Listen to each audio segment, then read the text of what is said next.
पानी का मटका, हंडा, भले तुम्हारे घर में नल से पानी आ रहा हो, आरओ का पानी आ रहा हो, तुमने आरओ लगा रखा हो, और उसके नीचे एक छोटा सा हंडा, मटका, कुछ भी, छोटा सा घड़ा, कुछ भी रखना जरूर चाहिए।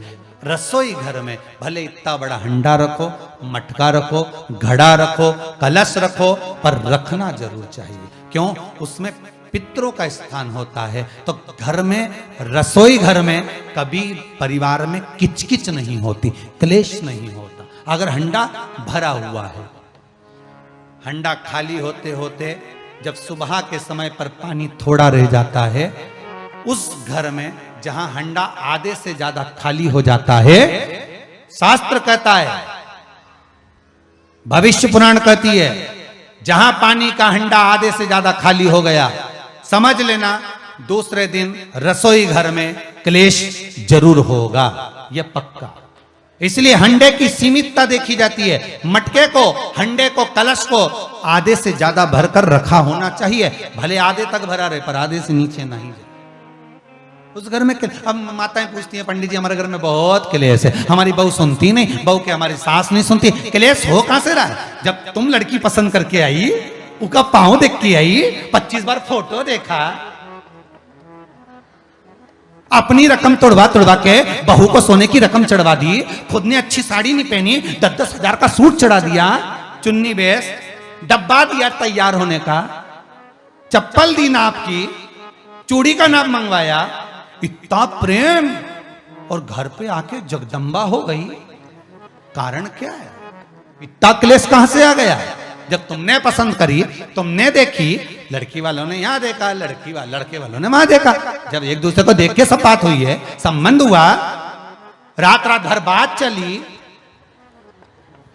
फिर क्या हो गया?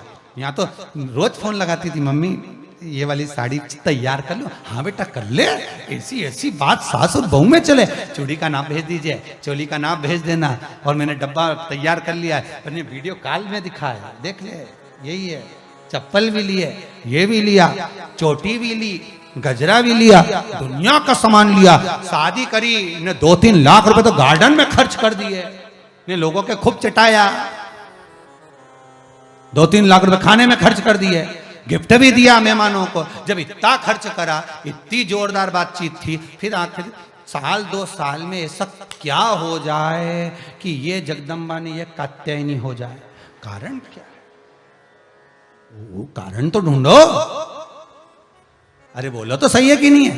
कारण तो ढूंढो कि कारण क्या है ऐसा, कि क्या कारण हो गया। अब दोष दे नहीं कि माँ ने सिखा दिया होगा, और वो दोष दे, तुम तो अपनी माँ के ही हो, हमारी तो सुनो ही नहीं। अब वो इधर दोष, वो उधर दोष दे, ये दोष देने से कुछ नहीं हो, अपने कर्मों का दोष देखो। ने जरूर झांक कर देखना कि सवेरे सवेरे कहीं हंडा खाली तो नहीं मिल रहा है, पूरा नीचे तक तो नहीं चले गया, आधे से नीचे तो नहीं हो गया। मतलब घर में दूसरे दिन क्लेश तो होना ही है, भले कटोरी के चक्कर में, पानी के चक्कर में, रसोई घर के चक्कर में, रोटी के चक्कर में, चाहे दिन भर में कभी भी होगा, पर 24 घंटे में क्लेश होगा, वो पक्का है।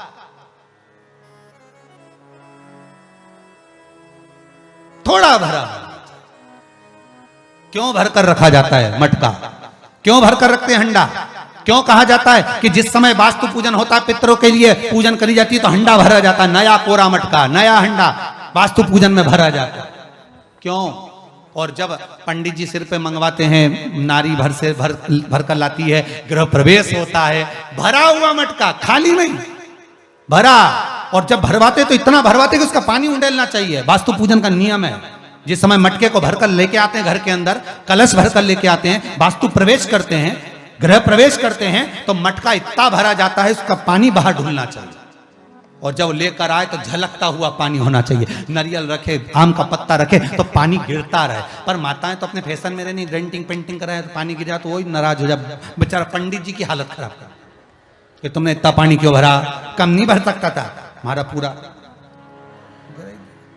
ये तो परंतु शास्त्र रीति क्या कर रही है, भविष्य पुराण क्या कर रही है, हमारी शास्त्र क्या कर रहे हैं कि पानी भरा हुआ जब चलता है, झलकता झलकता चले, घर में जब प्रवेश करे तो भगवान से यही प्रार्थना रहती है कि लक्ष्मी ऐसी झलकती रहे, इतनी कृपा कर दे। पर लोग, पंडित जी भी कह दिया अच्छे कपड़े पहनी बेचारी ने, पिन मिन लगाई हो, बढ़िया जोरदार पल्लू मल्लू लिए, तो अब एक डब्बा मब्बा भर के तैयार कर पेंटिंग पेंटिंग कर, बाद जब पानी गिरे तो कहीं तो बेचार पंडित जी भी कहे थोड़ा खाली करो पंडित जी खाली करो। अब खाली करा, इतना भर दिया, अब वो मैंने आम का पत्ता नारियल सब धर दिया, और ना वो झलके ना कुछ झलके, क्योंकि इसका अहंकार इतना झलके तो कलश की खाक झलके।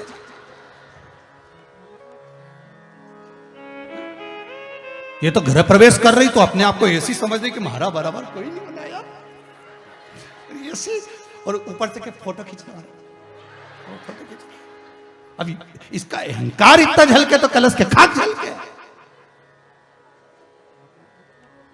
अब जो झलकना वो तो झलका ही नहीं, न झुमका झलका, और कहा मतलब का झलका सो झलके सो।